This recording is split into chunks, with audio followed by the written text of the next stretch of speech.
Science shows that life is a story for which the beginning sets the tone, that makes the early years of childhood a time of great opportunity, but also great risk. For, as UNICEF says, for every child, early moments matter. Good day, everyone. I'm Thea Josefil F. Caballero, and I'll be presenting the early childhood.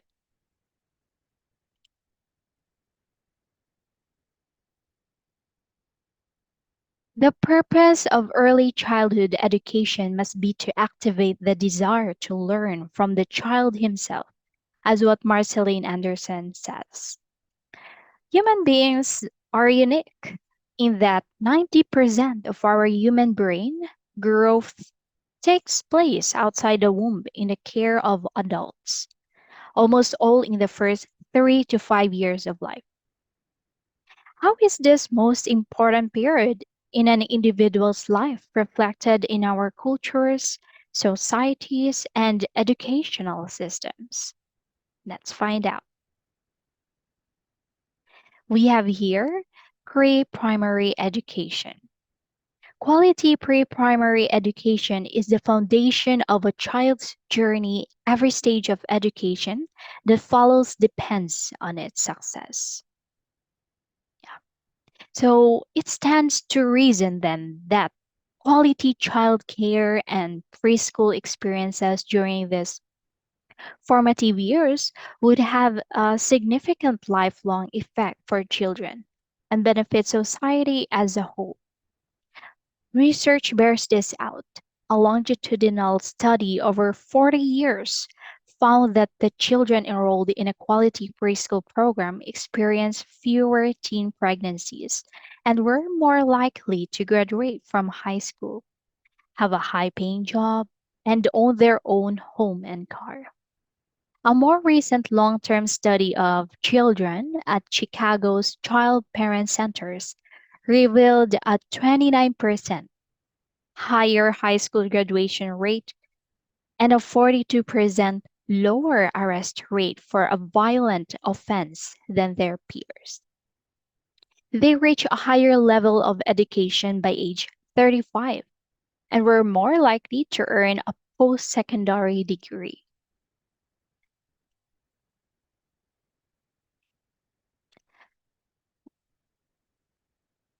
So, early childhood refers to the period between birth and 8 years of age, wherein a child's brain is highly sensitive to the environment around them. Here it's defined early childhood as the period, right, from birth to age 8. So why not 5, 6, or 7? Well, it's a definition shared by many leading national and international organizations. It ends with age 8 because it reflects an important developmental milestone. Age 8 corresponds to third grade, a critical year for mastery of the reading skills upon which further learning will build and a reliable predictor for future education success. Yeah, ages 0 to 8 represents a clear developmental continuum. That's why. And it says here, early childhood is a crucial stage of life in terms of a child's physical, intellectual, emotional, and social development. Yeah, growth of mental and physical abilities develops at an amazing rate, where a very high proportion of learning occurs. It is a time when children especially require high quality personal care and learning experiences. Yeah, considered to be, the social development. It's also considered to be the cradle of social cohesion, right? An early childhood education program will strive to support a child's understanding of themselves as individuals who live in a relationship to others. From the word social. Yeah. Using respectful language like please, thank you. And now for emotional, by establishing a strong emotional foundation, where children understand their value as friends, learners, and individuals, and where they have confidence in themselves and their ability to express their ideas, emotions, and needs. Children are prepared for increasingly complex social, emotional, and academic challenges. Now, for physical development, well, it pertains to an early childhood education program. Well, it overlaps with a child's development of gross and fine motor skills, physical coordination, like hand and eye coordination, biking, running, and more. And their understanding of healthy skills, like hand washing, regular exercise, and balanced eating. Now, for intellectual or what we call academic development, early years programs that promote a strong intellectual curiosity and lead children to a life of observing, wondering, questioning, and discovery often include play based learning or outdoor learning, and a focus on self directed learning and responsive curriculum. So, those are the some of the aspects, right? Yeah. So as you can see from pregnant, 0 to 3 years, 3 to 6 years, and 6 to 8 years. There. So Chloe, well, therefore,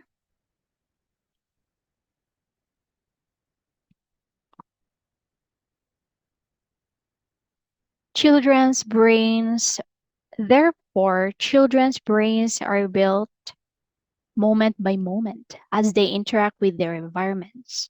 In the first few years of life, more than 1 million neural connections are formed each second, a pace never repeated again. The quality of a child's early experiences makes a critical difference as their brains develop, providing either strong or weak foundations for learning, health, and behavior throughout life. Oops.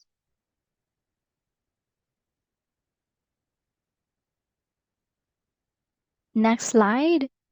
So we have here first 3 years. The first one, parents are the main influence on children's education and learning experience.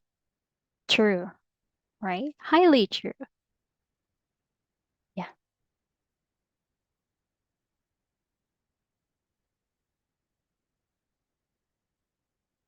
While attachments to their parents are primary, young children can also benefit significantly from relationships with other responsive caregivers, both within and outside the family.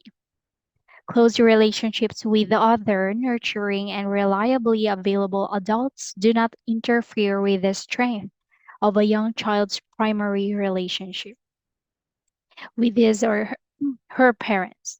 In fact, multiple caregivers can promote young children's social and emotional development. That said, frequent disruptions in care and high staff turnover and poor quality interactions in early childhood program settings can undermine children's ability to establish secure expectations about whether and how their needs will be met.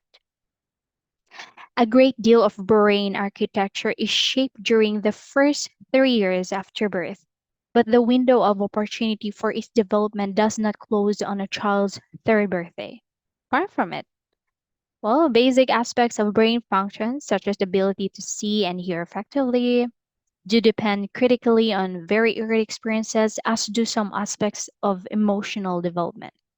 And one of the regions of the brain dedicated to higher order functions, which involve most social, as what we've discussed, emotional and cognitive capacities, including multiple aspects of functioning, are also affected powerfully by early influences. They continue to develop well from adolescence, early adulthood. So, although the basic principle that earlier is better than later, generally applies the window of opportunity for most domains of development remains open far beyond age 3. And we remain capable of learning ways to work around earlier impacts well into the adult years, right? So as we could see here, see speech development is one of the first tools a child will show in his or her lifelong education. So what I've said earlier, and parents and caregivers need 5 qualities: presence, time, words, print, and intention to share language and literacy with infant and toddlers. Yeah, that's how those qualities are important. So I have a video here and I would like you to watch it.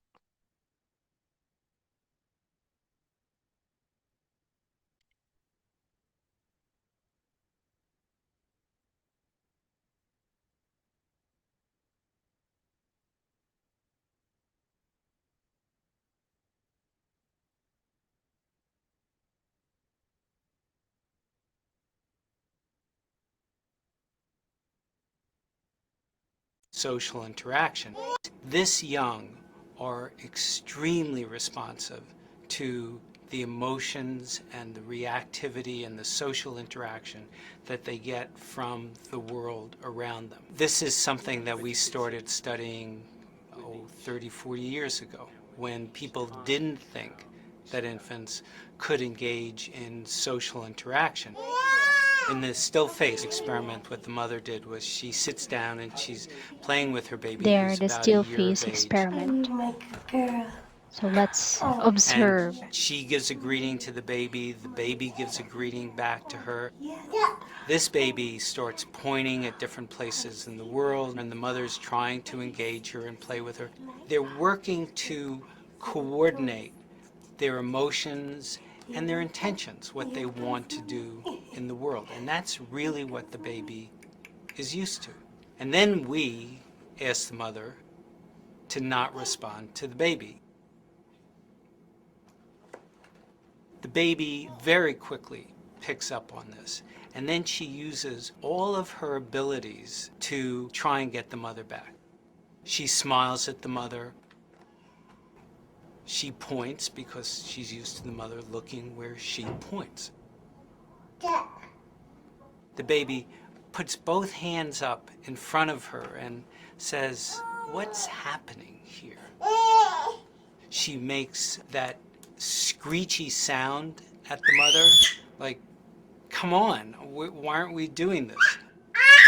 Even in this 2 minutes, when they don't get the normal reaction, they react with negative emotions, they turn away, they feel the stress of it. They actually may lose control of their posture because of the stress that they're experiencing.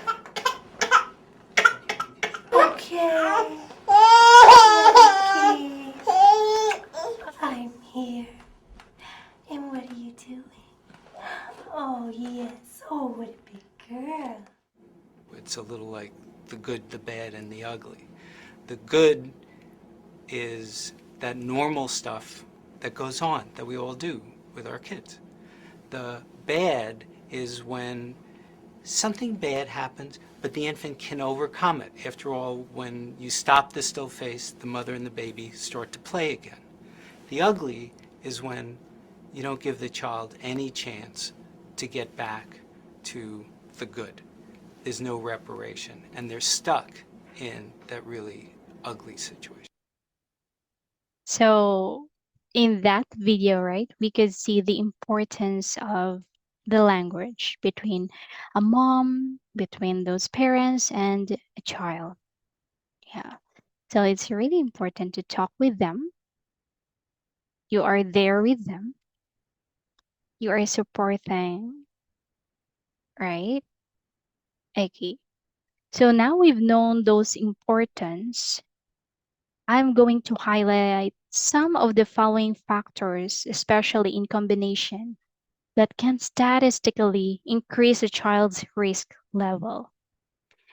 Well, here are some negative effects: living in poverty, coming from a family whose first language is not English.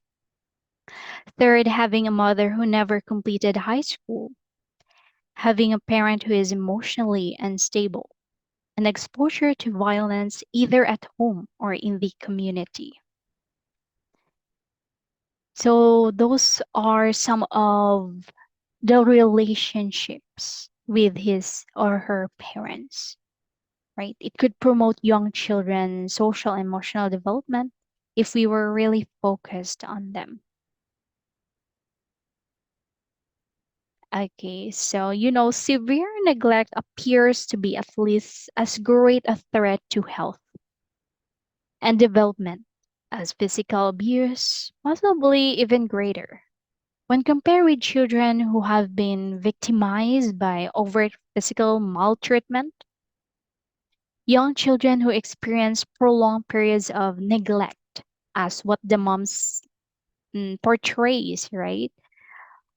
Uh, of a still face, it portrays how we neglect our children, you know, how you neglect, how those parents neglect. Well, it exhibit more serious cognitive impairments, attention problems, language deficits, academic difficulties, withdrawn behavior, and problems with peer interaction as they get older.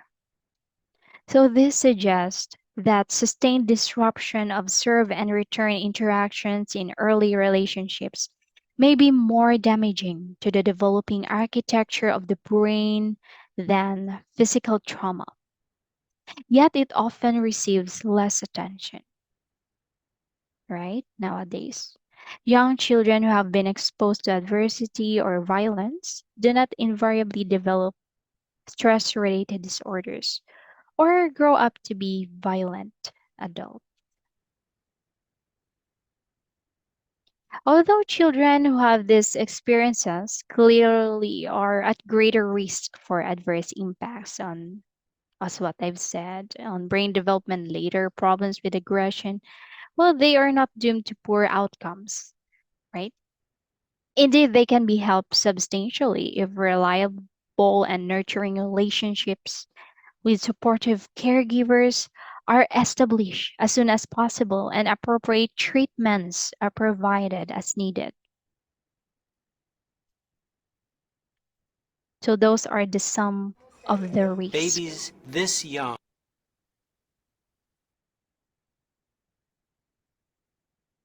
The importance of play. Now, so we've already known, yes, what I've told you, as what I've shared. Now we're going to have the importance of play. According to child development experts, play is very important in the learning and emotional development of all children. Right? We can't deny the fact the more we play, the more we learn. Just like adults, right?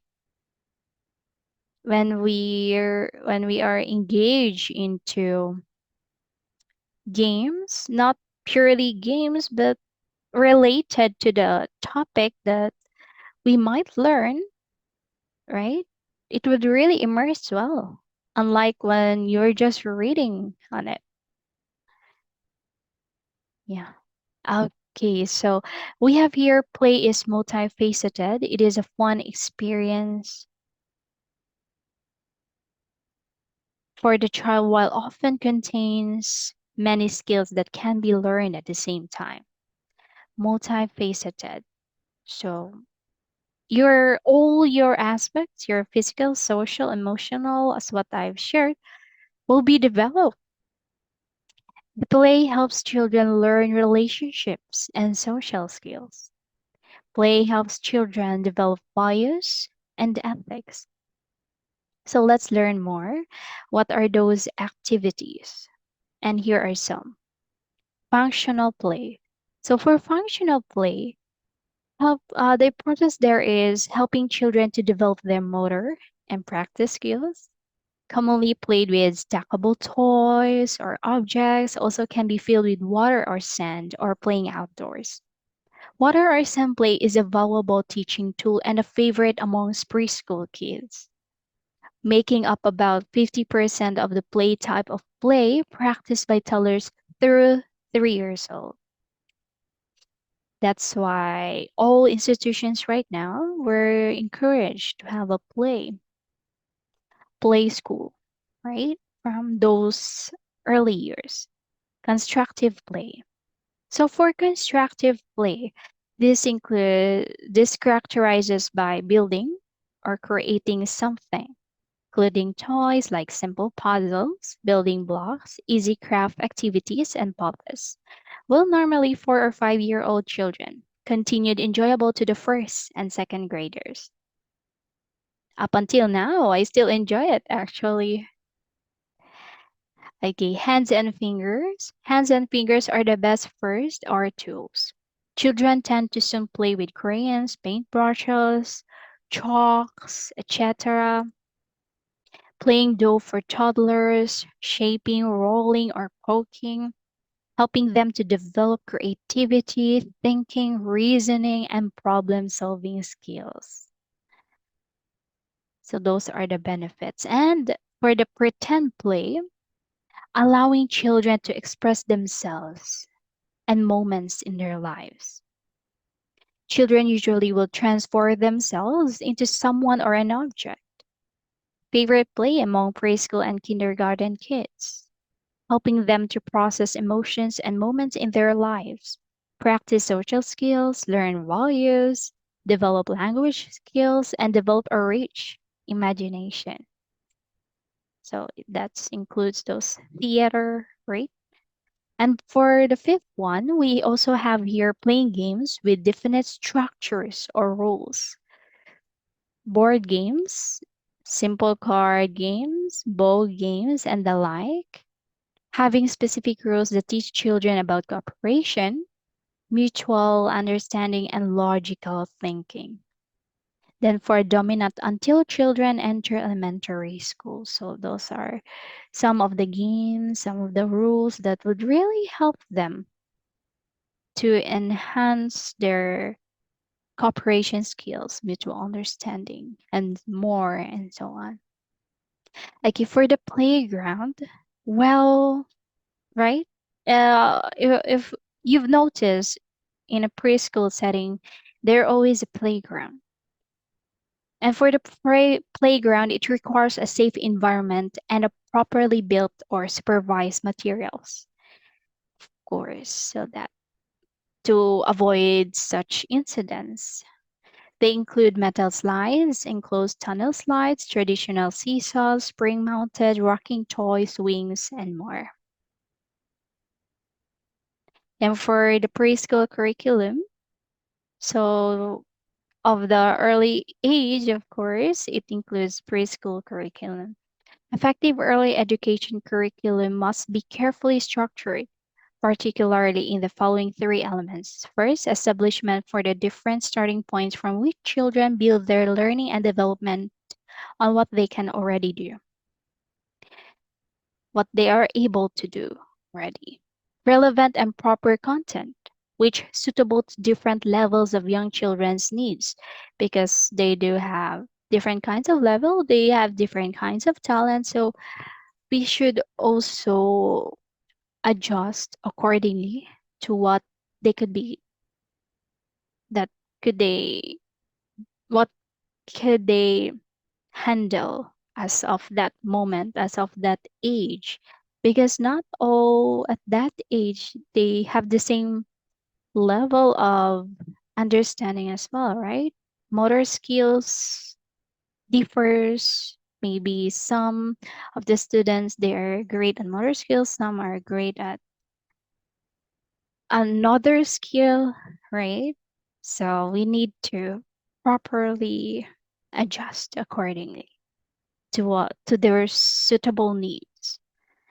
Planned and purposeful activities that provide teaching and learning opportunities both indoors and outdoors. So not just on the book itself, mostly outside, right? On the outdoor. Okay. So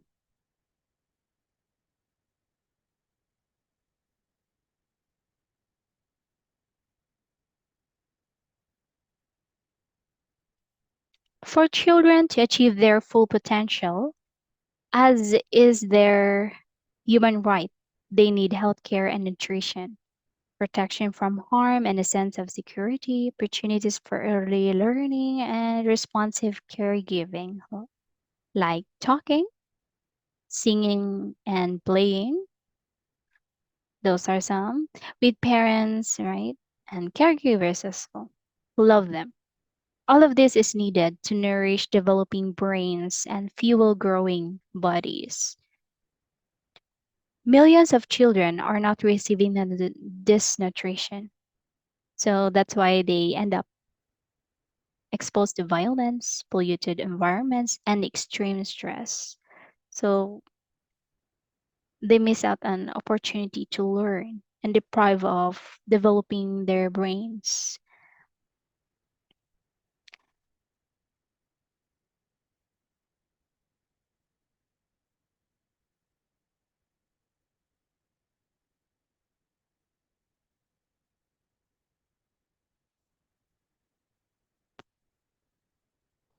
When children miss out on this once in a lifetime opportunity, just like what we've mentioned here from the playground and many other playing stages, right? Yeah, and many other stages.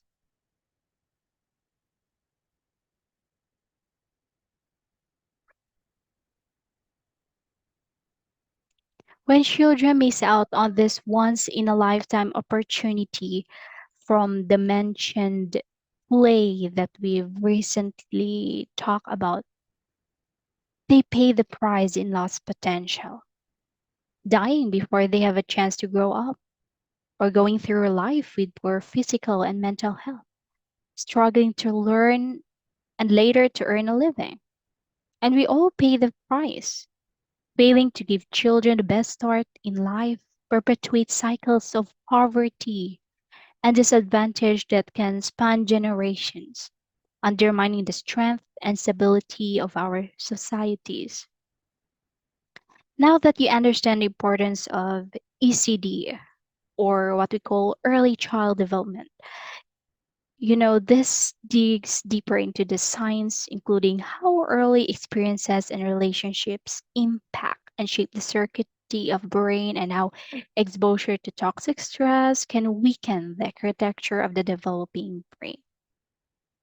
As humans, we are predisposed to learn from other members of our group, right? Particularly at first from those who are older or of higher social status, like our ape ancestors. We start life by imitating those with whom we have the closest bonds, or our mothers and caregivers. Unlike apes, we want to know, right? We want to know what others are thinking, to know what they know and how they know it. That's how we learn and thrive. In their book, Social, Why Our Brains Are Wired to Connect by Matthew Lieberman. Well, it states there, it's a colleague, it point out that we are all neurobiologically wired for social connection. Attachment to others is key to healthy development. Yeah. So there's no man, no man is an island, rather, right? Okay, so thank you for listening. So as you can see, for preschool curriculum, there are types of schools, including infant and toddler programs. Well, in these years, they work on early socialization, development of skills, exposure to different cultures, materials, and experiences. There, right? You can see it clearly. Then for the preschool programs, it begins introducing letters, numbers, and other information through art, books, and music. For pre-K preparation for kindergarten, working on academic information that will be presented to children in kindergarten, And then for elementary, of course, that is where the foundation of education for future academics. Yeah. So then there are teaching practices, self-directed activity, hands-on learning, and more on. So that's for the Montessori, Waldorf, Religio Emilia education, right? Different kinds of education. So that would lead approach that follows the interest of the child, along with a focus on social collaboration and all. Okay, so thank you so much, and I hope you learned a lot from my presentation. And this is me again, Thea Josefil F. Caballero from Philippine College of Technology taking Teacher Certificate Program. Thank you very much, and see you next time. Have a great day, everyone. Thanks for listening.